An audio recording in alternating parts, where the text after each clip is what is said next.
Es evidente que el problema que las compañías petroleras plantean al Poder Ejecutivo de la Nación con su negativa a cumplir la sentencia que les impuso el más alto tribunal judicial no es un simple caso de ejecución de sentencia, sino una situación definitiva que debe resolverse con urgencia. Es la misma soberanía de la nación que quedaría expuesta a simples maniobras del capital extranjero.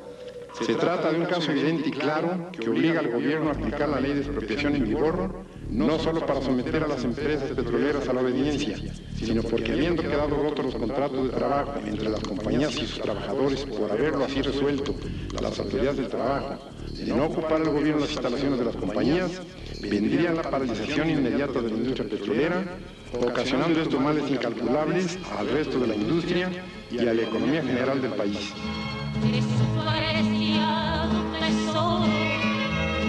México al mundo mostró un hombre con valentía y un pueblo que lo siguió. Estimadas amigas y amigos guerrerenses, en 1938 el presidente Lázaro Cárdenas expropió la industria petrolera para que este recurso natural no renovable y riqueza de las naciones regresara a manos de todos los mexicanos y se convirtiera en la palanca del desarrollo nacional. Esta conquista histórica está hoy en peligro, amenazada por las iniciativas del Ejecutivo Federal. Gracias a la intensa lucha ciudadana, hoy se lleva a cabo un debate en el Senado de la República para definir el futuro energético del país. Los argumentos de especialistas que participan en este debate han dejado al descubierto el objetivo privatizador de las iniciativas del gobierno federal. Juristas y técnicos han confirmado que hubo un abandono premeditado en la industria petrolera nacional y que la pretensión de modificar leyes secundarias viola la Constitución de nuestro país. En este video podrás conocer los argumentos de los expertos en el tema energético y los riesgos que corre el país si prospera la iniciativa privatizadora. Pemex no puede seguir siendo la empresa del gobierno en turno ni botín de la cúpula del sindicato petrolero. Es tiempo de frenar la corrupción en Pemex y su deterioro. Los senadores del PRD queremos una reforma energética que garantice la soberanía nacional. El próximo domingo 27 de julio habrá una consulta popular nacional en la cual tu participación es fundamental para frenar este intento de traición a los intereses del pueblo de México.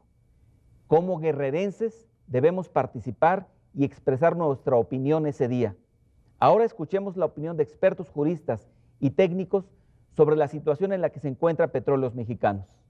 Su amigo, senador Lázaro Mazón Alonso, les agradece su confianza. Diagnóstico fatalista sobre escenario energético. Del diagnóstico que dio a conocer la Secretaría de Energía sobre Pemex y la industria petrolera, lo primero que debe decirse es que presenta una visión falaz, pretendidamente catastrófica de Pemex. Esta reforma energética planteada es el pretexto para la reestructuración de Pemex, urgente sin duda conveniente, pero la premura de su presentación está fundamentalmente motivada no por la reestructuración en sí, sino por el interés en su apertura al sector privado. Como gobernadores debemos de dejar claro que a nadie conviene aprobar normas que contravengan principios constitucionales. Con plena convicción, considero que la propuesta de reforma desde el diagnóstico es insuficiente en el análisis económico, discutible desde el punto de vista técnico, inconsistente en el aspecto legal, ignorante de contenido histórico y ayuna de sensibilidad política. Calderón promueve violar la Constitución. El presidente de la República ha enviado diversas iniciativas, una de ellas concerniente a la ley reglamentaria, a una ley reglamentaria del artículo 27 constitucional.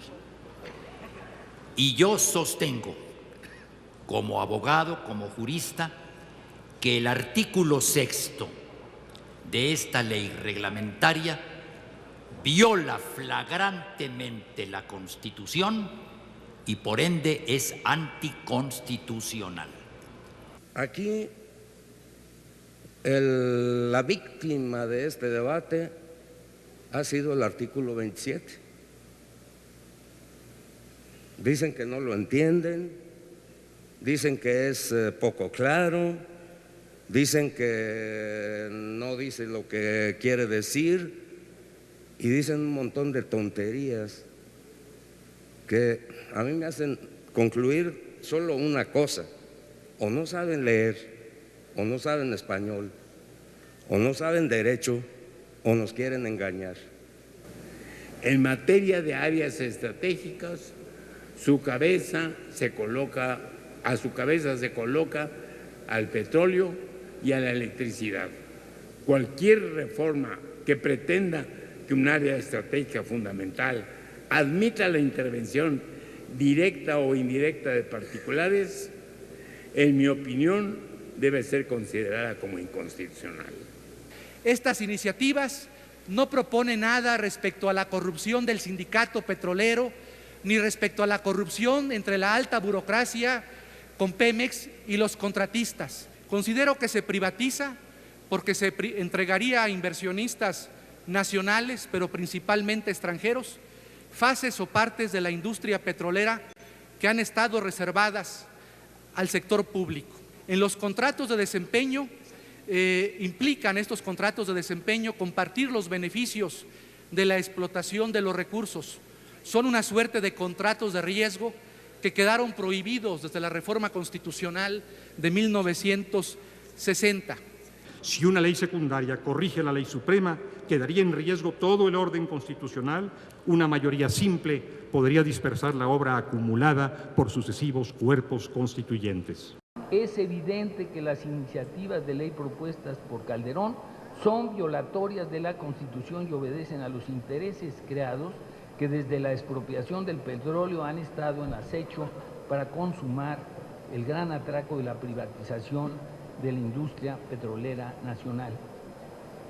El Ejecutivo pretende se cambie el marco regulatorio que actualmente rige a la industria petrolera. El artículo 4 que se propone en esta iniciativa de aprobarse abriría el paso franco para la violación de la Constitución. Un texto legal debe entenderse por sus objetivos generales antes que por sus fines secundarios, y este no deja lugar a dudas. Se trata en su conjunto de una tentativa de fraude a la Constitución. Esta Cámara debe desechar esta iniciativa, desecharla y enviarla donde debería estar, en el basurero de la historia. Mito gubernamental sobre reservas y el gran tesoro marino. Uno de los argumentos que con mayor insistencia se esgrimen para justificar la necesidad de asociarnos para entrar en aguas profundas es que las reservas están a punto de agotarse. Eso es falso. Las reservas totales con que se cuenta actualmente son, como mencionamos, del orden de 44.5 miles de millones de barriles de petróleo crudo equivalente, mismas que al ritmo de producción actual nos durarían para 27.8 años, lo cual no es poca cosa. Las iniciativas de reforma como están planteadas no son convenientes para el país, porque se parte de la idea de grandes recursos prospectivos en aguas profundas que requerirán inversiones millonarias para buscar y extraer el gran tesoro, acompañados, por supuesto, de las compañías transnacionales. Sabemos que tanto en tierra como en aguas someras contamos también con más de 40% de las estructuras factibles de contener hidrocarburos.